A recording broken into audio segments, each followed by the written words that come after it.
കൊച്ചി ബിനാലെയ്ക്ക് മോഹൻലാൽ സമ്മാനം നൽകിയതാണ് ഈ നാനോ കാർ. ബിനാലെ വേദിയിൽ എത്തിയതോടെ നാനോ കാർ ഇങ്ങനെയായി. ബോസ് കൃഷ്ണമാചാരിയാണ് വിവിധ വർണ്ണങ്ങൾ ചേർത്ത് നാനോയെ കാൻവാസ് ആക്കിയത്.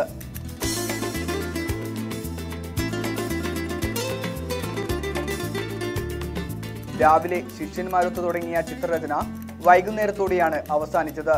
കേരളത്തിൽ ഇതാദ്യമായിട്ടാണ് ഒരു car become an art work. അത് ആർക്കിടെക്ചർ ആണെങ്കിൽ വേണമെങ്കിൽ പറയാം, ഒരു സ്കൾപ്ചർ, പെയിൻറ്റഡ് സ്കൾപ്ചർ ആണെന്ന് വേണമെങ്കിൽ പറയാം. ബിനാലെയുടെ ഫണ്ട് ശേഖരണാർത്ഥമാണ് പരിപാടി സംഘടിപ്പിച്ചത്. വിദേശികളടക്കം നിരവധി പേർ നാനോ ചിത്രരചന കാണാൻ എത്തി. ഛായാഗ്രഹകൻ സന്തോഷ് ശിവൻ, സംവിധായകൻ TK രാജീവ് കുമാർ എന്നിവർ നാനോയുടെ പല വർണ്ണങ്ങളിലേക്കുള്ള കുടമാറ്റം കാണാൻ എത്തി.